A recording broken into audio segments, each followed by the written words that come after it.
Hello friends, कैसे हैं आप सब। उम्मीद है आप सब बहुत अच्छे होंगे और आपकी जो पढ़ाई है वो बहुत अच्छी चल रही होगी। तो जैसा आप सबको मालूम है कि हमने आपकी जो 12th क्लास की बिजनेस स्टडीज़ है उसको स्टार्ट किया था, और बिजनेस स्टडीज़ में हमने इससे पहले 2 लेक्चर्स अपलोड किए हैं, जिसमें हमने बिजनेस स्टडीज़ के अंदर जो मैनेजमेंट आपका है, बेसिकली मैनेजमेंट का जो चैप्टर आपने पढ़ा, पहले चैप्टर में हमने मैनेजमेंट के बारे में पढ़ा था, उसके कंसेप्ट, उसकी डेफिनेशन, उसकी characteristic देखी थी। दूसरा लेक्चर हमने देखा था कि मैनेजमेंट जो है वो as an art, management as an science and management as an profession. और जो थर्ड क्लास आपकी होने वाली, इसके अंदर हम डिस्कस करने वाले हैं कि लेवल्स ऑफ मैनेजमेंट क्या होते हैं, मैनेजमेंट के कौन कौन से लेवल्स होते हैं। तो काफी इंफॉर्मेटिव क्लास होने वाली होगी आपके लिए। और एग्जामिनेशन पॉइंट ऑफ व्यू की बात करें तो एग्जामिनेशन के लिए भी ये क्लास आपके लिए काफी इंपॉर्टेंट होगी, क्योंकि यहाँ से कंसेप्चुअल सवाल भी आपके एग्जाम के अंदर पूछे जाते रहे हैं इससे पहले। तो हम लोग फटाफट से चलिए इस क्लास को स्टार्ट करते हैं और देखते हैं कि लेवल्स ऑफ मैनेजमेंट बेसिकली क्या होता है। देखिए, जब आप बात करते हैं हम लोग लेवल्स ऑफ मैनेजमेंट की, तो लेवल्स ऑफ मैनेजमेंट आप जानते हैं कि बेसिकली मैनेजमेंट में 3 प्रकार के लेवल्स होते हैं। तो सबसे पहले इस डायग्राम के माध्यम से आप मैं समझाने की कोशिश करता हूं कि लेवल्स ऑफ मैनेजमेंट जो है वो बेसिकली कंसेप्ट क्या बताता है और क्या चीज आपको इसमें समझनी है। तो पहले थोड़ा सा हम बहुत बारीक सा हल्का सा इसके बारे में जान लेते हैं। एक बार चेक कर लेते हैं कि विजिबिलिटी वगैरह सब कुछ ठीक आ रही हो आपको, क्योंकि अगर विजिबिलिटी सही होगी तो फिर क्लास आपके लिए हेल्पफुल होगी। चलिए, तो अब आपको प्रॉपर दिख रहा होगा। देखिए, अगर आप लेवल्स ऑफ मैनेजमेंट की बात करें तो इसमें 3 प्रकार के लेवल आपके साथ यहाँ डिस्कस किए जा रहे हैं। पहला जो लेवल है जिसे हम बोलते हैं टॉप लेवल, दूसरा लेवल जिसे हम मिडिल लेवल बोलते हैं, और तीसरा जो लेवल है वो आपका बेसिकली क्या है, वो लोअर लेवल है। लोअर लेवल, और इसे हम ऑपरेटिव मैनेजमेंट भी बोलते हैं। ठीक है। एक बात और ध्यान दीजिएगा, जब हम लोग बात करते हैं लेवल्स ऑफ मैनेजमेंट की, तो जो अथॉरिटी होती है वो ऊपर से नीचे की तरफ, अगर आप यहाँ पे ध्यान दें तो अथॉरिटी ऊपर से नीचे की तरफ आती है, लेकिन जो रिस्पॉन्सिबिलिटीज हैं वो नीचे से ऊपर की तरफ जाती हैं। अथॉरिटीज नीचे से ऊपर की तरफ और रिस्पॉन्सिबिलिटीज जो होती हैं आपकी वो नीचे से ऊपर की तरफ जाती हैं। बात समझ में आ गई? इतनी चीज क्लियर हो गई। अगर आप टॉप मैनेजमेंट की बात करें तो इसमें कौन लोग आते हैं? चीफ एग्जीक्यूटिव ऑफिसर्स आते हैं, चीफ मार्केटिंग ऑफिसर्स आते हैं, चीफ सेल्स ऑफिसर आते हैं, चीफ टेक्नोलॉजी ऑफिसर आते हैं, प्रेसिडेंट हो गए, मैनेजिंग डायरेक्टर हो गए। ये सारे टॉप लेवल मैनेजमेंट के अंदर के लोग हैं। मिडिल की बात करें तो मार्केटिंग मैनेजर, परचेज हेड हो गए, सेल्स मैनेजर हो गए, ऑपरेशन मैनेजर हो गए, ब्रांच मैनेजर हो गए, फाइनेंस मैनेजर हो गए। ये आपके मिडिल मैनेजमेंट हो गया। और जो लोअर होते हैं उसके अंदर supervisor, foreman, junior manager and inspector clerk, ये सारे लोग किसके अंदर आते हैं आपके? वो आते हैं लोअर लेवल मैनेजमेंट के अंदर। तो बेसिक अंडरस्टैंडिंग के लिए तो कंसेप्ट बहुत अच्छे से प्रिपेयर आपका हो गया कि लेवल्स ऑफ मैनेजमेंट में कितने लेवल होते हैं? 3 लेवल। कौन कौन से? Top level management, middle level management, lower और ऑपरेटिव लेवल मैनेजमेंट। इसमें जो अथॉरिटी होती है वो टॉप से नीचे की तरफ, टॉप से बॉटम की तरफ अथॉरिटी आती है, लेकिन जो जिम्मेदारियां हैं, जो रिस्पॉन्सिबिलिटीज हैं, वो हमेशा नीचे से ऊपर की तरफ आती है। बात क्लियर कर पा रहे हैं? रिस्पॉन्सिबिलिटी हमेशा नीचे से ऊपर की तरफ आएंगी और अथॉरिटीज हैं जो ऊपर से नीचे की तरफ आएंगी। अब इसमें एक खास बात क्या है कि हम अब जी जानेंगे कि टॉप लेवल मैनेजमेंट में बेसिकली क्या कुछ रहता है, किस तरीके के फंक्शंस परफॉर्म करने होते हैं, इससे रिलेटेड क्वेश्चन आपसे बनते हैं। तो सबसे पहले अगर आप इस चीज को समझने की कोशिश करें तो कहा गया द चेन ऑफ सब सुपीरियर एंड सबॉर्डिनेट। जो चेन है आपकी सुपीरियर से सबॉर्डिनेट की तरफ, उनके बीच की जो रिलेशनशिप है उसी को हम लेवल्स ऑफ मैनेजमेंट के नाम से जानते हैं। यानी the chain of superior subordinate relationship is called levels of management. And 3 levels of management हम लोग डिस्कस करते हैं, जिसमें top, middle level and operative level या लोअर लेवल की बात करते हैं। अब अगर आप देखेंगे सबसे पहले तो जो हमने 3 लेवल्स की डिस्कशन किया अभी, उन लेवल्स में क्या कुछ हमें देखना है। तो सबसे पहला देखना है हमें टॉप लेवल मैनेजमेंट। तो टॉप लेवल मैनेजमेंट चूंकि आप जान ही रहे हैं कि टॉप लेवल मैनेजमेंट में हमेशा एक ऑर्गेनाइजेशन के जो मोस्ट सीनियर एग्जीक्यूटिव्स होंगे वो रहेंगे। यानी एक ऑर्गेनाइजेशन के जो मोस्ट सीनियर एग्जीक्यूटिव्स होंगे वो उसके अंदर रहेंगे। जैसे कि एग्जांपल के लिए बोर्ड ऑफ डायरेक्टर्स हैं, मैनेजिंग डायरेक्टर्स हैं, चेयरमैन हैं, चीफ एग्जीक्यूटिव ऑफिसर्स हैं, चीफ ऑपरेटिंग ऑफिसर है, chief vice president, president, general manager. ये सारे लोग हमेशा किसके अंदर रहने वाले हैं? ये रहने वाले हैं टॉप लेवल मैनेजमेंट के अंदर। अब सवाल ये बनता है कि टॉप लेवल मैनेजमेंट का एक्चुअली वर्क क्या होता है, ये कौन से फंक्शंस परफॉर्म करते हैं। तो देखिए, जो टॉप लेवल मैनेजमेंट है वो जाहिर है बहुत सीनियर एग्जीक्यूटिव्स हैं, तो जो सीनियर एग्जीक्यूटिव्स होंगे उनका बेसिकली काम क्या होगा, उनकी जिम्मेदारी होती है उस ऑर्गेनाइजेशन के प्रति कि उसका सर्वाइवल और उसका वेलफेयर मेंटेन रखें, और जो भी आपकी इस तरीके की चीजें होती हैं जो बेसिकली ऑर्गेनाइजेशन में डिसीजन मेकिंग का पार्ट है, वो इन लोगों के ऊपर होता है। तो जो मेन फंक्शंस हैं इनके, पहला है determination of objective for the organization. Organization के ऑब्जेक्टिव को डिटरमाइन करने की जो जिम्मेदारी है, डिटरमाइन करने का जो काम है, वो बेसिकली किसका है, टॉप लेवल मैनेजमेंट का। यानी कि ऑब्जेक्टिव कौन हो, क्या ऑब्जेक्टिव्स रहेंगे, क्या हमारा गोल होगा, उस गोल को हमें कैसे अचीव करना है, उसके लिए स्ट्रेटजीज कैसे होंगी, इन सब चीजों पर जो डिस्कशन होता है या जो जिम्मेदारी होती है वो होती है बेसिकली टॉप लेवल मैनेजमेंट की। नेक्स्ट है forming the plan and policies. एक ऑर्गेनाइजेशन के अंदर क्या पॉलिसीज इस्तेमाल की जाएंगी, कैसे वो ऑर्गेनाइजेशन रन करेगी, उसकी क्या प्लानिंग होगी, वो सारी चीजें भी बेसिकली एक टॉप लेवल मैनेजमेंट के द्वारा ही डिसाइड की जाती है। यानी जो pre determined goals objective set किए गए हैं ऑर्गेनाइजेशन के, उन सभी को प्रॉपरली हैंडल करने के लिए हमें स्ट्रेटजीज, प्लान्स और पॉलिसीज बनानी होती हैं। तो टॉप लेवल मैनेजमेंट बेसिकली इन्हीं पॉलिसीज को फॉर्मुलेट करने के लिए रिस्पॉन्सिबल होता है और इन्हीं को वो बनाने का काम करता है। Get it? सारी बात समझ में आ रही है? नेक्स्ट है आपका coordination and control of the performance. देखिए, जब हम लोग किसी को काम देते हैं, कोई ऑब्जेक्टिव सेट करते हैं, उसके लिए स्ट्रेटजीज बनाते हैं, तो कभी कभी क्या होता है कि जो हमने प्लान किया हुआ है सारी चीजें वैसी नहीं होती। तो जब वैसी नहीं होती हैं तो उस केस में हमें क्या करना होता है, कोऑर्डिनेट करना होता है उनके साथ, उन पे हमें कंट्रोलिंग करनी होती है ताकि परफॉर्मेंस हमारी उस तरीके की पहुंच जाए। हमने क्या किया, हमने एक ऑब्जेक्टिव सेट किया कि भैया हमें 8 घंटे में 10 यूनिट बनानी है। अब मान लो सामने वाले जो आपके एम्प्लॉइज हैं वो किसी कारण से काम कर रहे हैं, पूरा काम कर रहे हैं, ईमानदारी से कर रहे हैं, लेकिन 8 घंटे में 10 यूनिट प्रोड्यूस नहीं कर पा रहे हैं। इसका मतलब है कि कुछ उन्हें इश्यूज आ रहे हैं। तो उस मामले में जहां तक पॉसिबिलिटीज होंगी आपको उनके साथ कोऑर्डिनेट करना पड़ेगा, उनकी बातों को सुनना पड़ेगा, उन्हें समझना पड़ेगा। और जहां पर ऐसा लगेगा कि हाँ कुछ एम्प्लॉइज जो है वो लिटरली अच्छे से काम नहीं कर रहे हैं, तो फिर उन्हें आपको कंट्रोल करने की भी आवश्यकता पड़ेगी। बात समझ रहे हैं? तो यानी ओवरऑल जो प्री डिटरमाइंड ऑब्जेक्टिव्स होते हैं वो टॉप लेवल मैनेजमेंट उनके साथ कोऑर्डिनेट करता है, कंट्रोल करता है और कोशिश करता है अलग अलग डिपार्टमेंट में अलग अलग तरीके से उन एक्टिविटीज को अंजाम दिया जाए। नेक्स्ट है आपका analysis of business environment. Business environment को एनालाइज करना, ये भी काम किसका है, टॉप लेवल मैनेजमेंट का। टॉप लेवल मैनेजमेंट क्या करते हैं, बिजनेस एनवायरनमेंट को एनालाइज करने की कोशिश करते हैं। ध्यान से इस बात को समझने की कोशिश कीजिएगा। जब हम ऑब्जेक्टिव्स को सेट करते हैं, एक बिजनेस ऑर्गेनाइजेशन जब अपने ऑब्जेक्टिव सेट करती है तो उस समय वो पूरे इन्वायरमेंट की प्रॉपर स्कैनिंग करती है, उसके इंटरनल फैक्टर, उसके एक्सटर्नल फैक्टर, उन सारी चीज़ों को वो ध्यान में रखते हैं और इस तरीके से वो काम करते हैं कि उस ऑर्गेनाइजेशन का जो कह सकते हैं सर्वाइवल और जो सक्सेस है या उसके जो ऑब्जेक्टिव सेट किए जा रहे हैं वो प्रॉपरली अचीव हो जाए। क्योंकि ऑब्जेक्टिव एक बहुत इंपॉर्टेंट पार्ट है और अगर ऑब्जेक्टिव सेट करते समय कोई मिस्टेक हो गई तो फिर उसका जो अचीवमेंट है वो बहुत टेक्निकल, बहुत मुश्किल हो जाएगा। इसलिए ऑब्जेक्टिव सेट करना इज मोस्ट इंपॉर्टेंट फंक्शन। बहुत ही ठीक से, बहुत सोच समझ के, बहुत सिस्टमेटिक तरीके से आपको उसके ऑब्जेक्टिव को सेट करना है। ये बात आपको समझ में आ गई? यानी यहाँ पे आपको क्या करना है, एक organization basically crucial role play करती है सक्सेस ऑन सर्वाइवल पे। तो ऑर्गेनाइजेशन का सर्वाइवल किस पे डिपेंड होता है, टॉप लेवल पे। टॉप लेवल क्या करता है, ऑब्जेक्टिव बनाता है। कैसे बनाता है, सर्वाइवल वो बेहतर करने के लिए ऑब्जेक्टिव्स भी बेहतर तरीके से बनाए जाते हैं।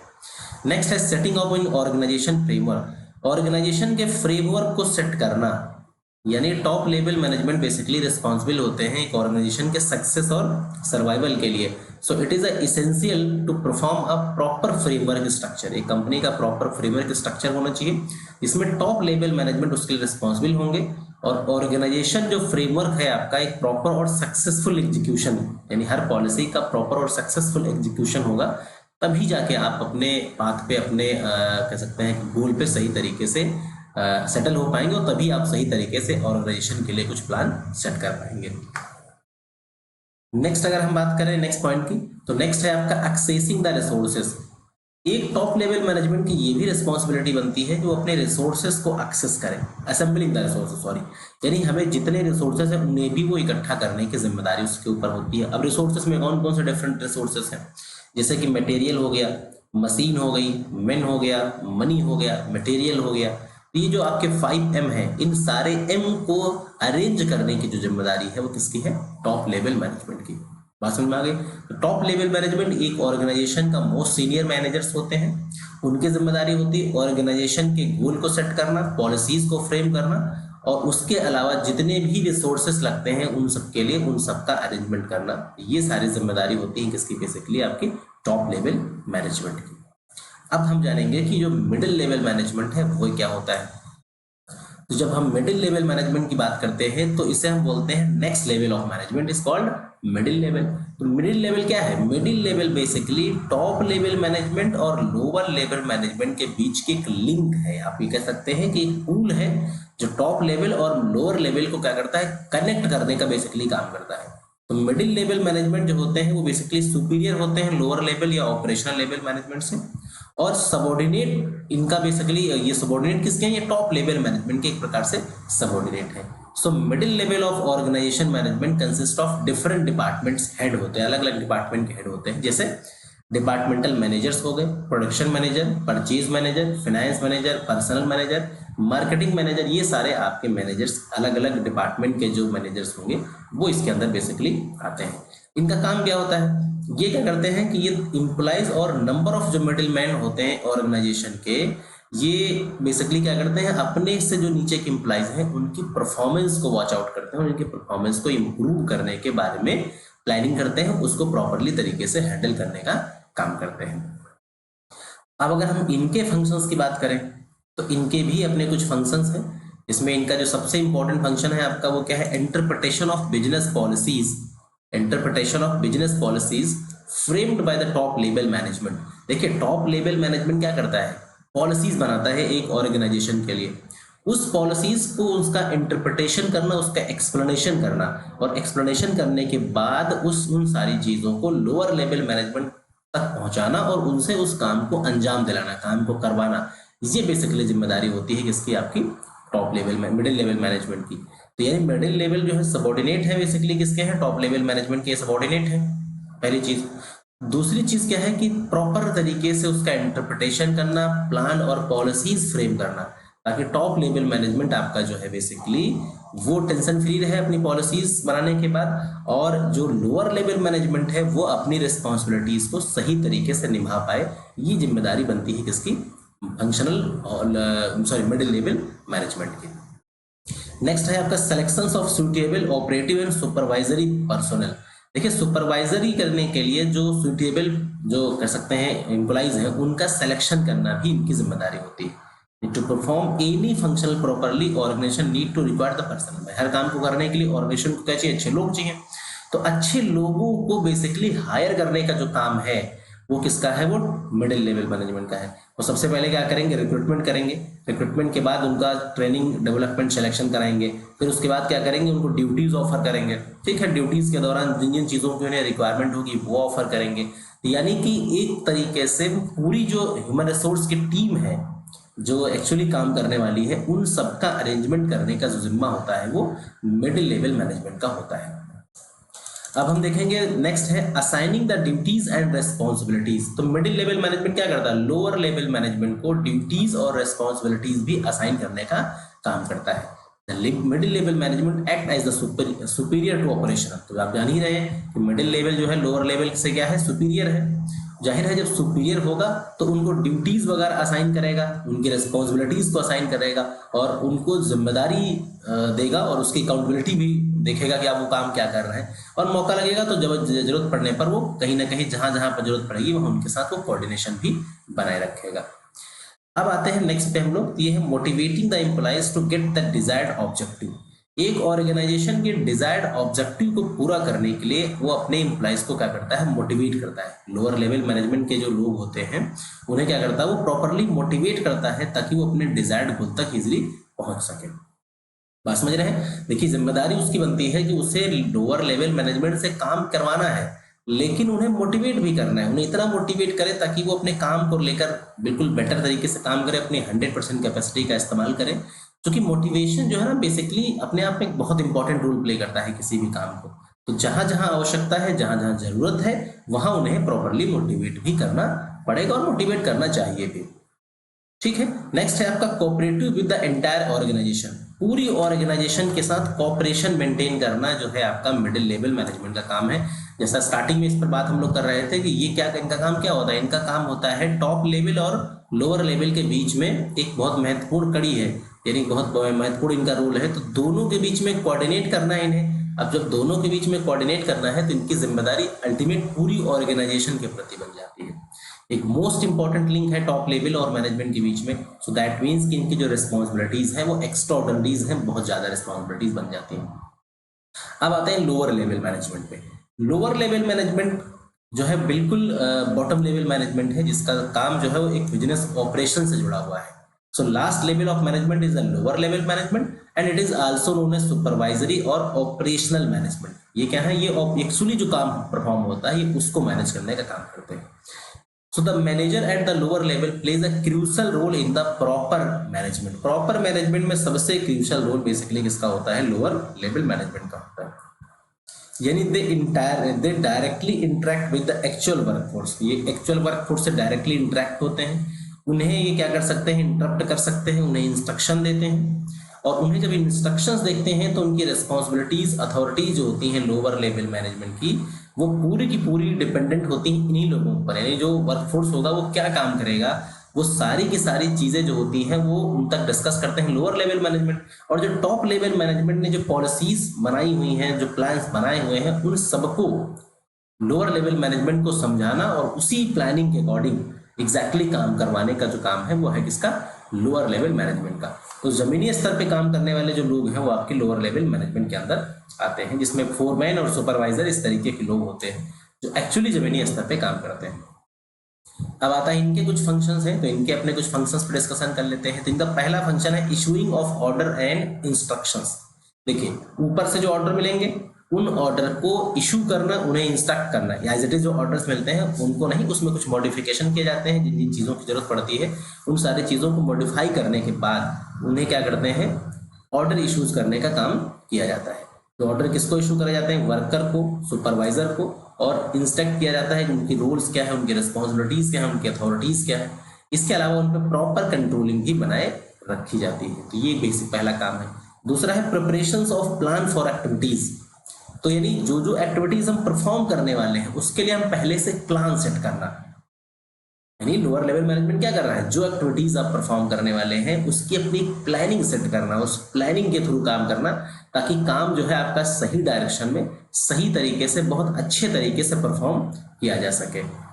नेक्स्ट है assigning the assisting in work. देखिए, जो काम आपको असाइन किया गया है, कभी कभी क्या होता है कि उस काम में कुछ दिक्कतें आती हैं। आपको काम असाइन कर दिया गया, बट आप उस काम को जब कर रहे हैं तो उसमें कुछ दिक्कतें आ रही, कुछ समस्या आ रही, तो उन समस्याओं को भी वो बंदा क्या करेगा, लोअर लेवल मैनेजमेंट का बंदा आपकी हेल्प करेगा।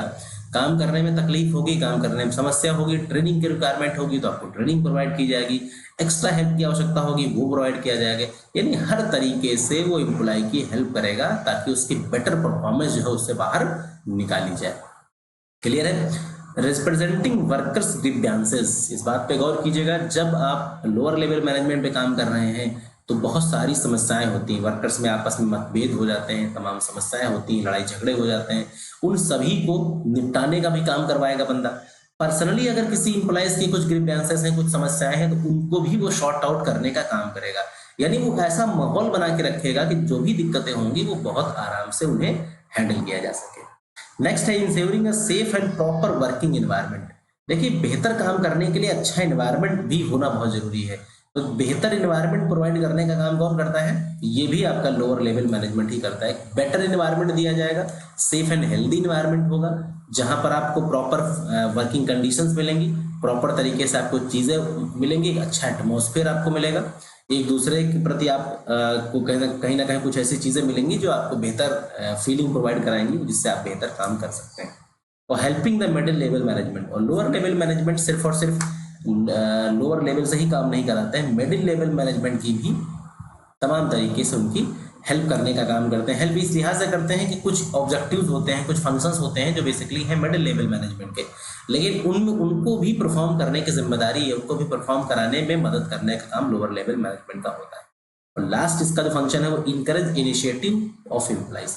देखिए इम्प्लॉइज के साथ जमीनी स्तर पे लोअर लेवल मैनेजमेंट ज़्यादा कनेक्ट होते हैं बेहतर तरीके से, तो अपने इम्प्लॉइज को मोटिवेट कर सकते हैं, उन्हें ये समझा सकते हैं, उन्हें इंकरेज कर सकते हैं कि वो और अच्छे इनिशिएटिव्स लें, जिससे क्या होगा कि और ऑर्गेनाइजेशन के लिए बेहतर से बेहतर काम किए जा सके। तो ये कुछ फंक्शंस है बेसिकली किसके, लोअर लेवल मैनेजमेंट के। तो मेरे ख्याल से आपने जो आज की क्लास देखी अभी, इसके अंदर आपने 3 चीज़ों पर बेसिक डिस्कशन किया। सबसे पहले आपने देखा कि टॉप लेवल मैनेजमेंट क्या है, फिर आपने देखा lower level management, sorry middle level management क्या है, और फिर आपने देखा लोअर लेवल मैनेजमेंट क्या है। तो इनके जो फंक्शंस आपने देखे ये काफ़ी इंपॉर्टेंट थे। तो इन फंक्शंस को आप ठीक से देख लीजिएगा, वीडियो को दोबारा आपको जरूरत लगे तो दोबारा पॉज करके फिर से रिकैप करके देखिएगा, तो आपको ये जो कंसेप्ट है वो और बहुत अच्छे तरीके से समझ में आ जाएगा। क्योंकि अगर ये कंसेप्ट समझ में आ जाएगा तो फिर इसके अंदर का कंटेंट, इसके अंदर की जो इन्फॉर्मेशन है वो आपके लिए लिखनी बहुत आसान हो जाएगी। तो चलिए, वीडियो अगर आपको अच्छा लगा हो तो इसे आप लाइक कीजिए, अपने फ्रेंड के साथ शेयर कीजिए। कोई आपकी क्वेरी है तो उसे आप कमेंट सेक्शन के अंदर लिख सकते हैं, जो सजेशंस हैं उन्हें आप भी कमेंट सेक्शन में लिख सकते हैं। तो मिलते हैं नेक्स्ट वीडियो के साथ। So thanks for watching this video, have a nice day.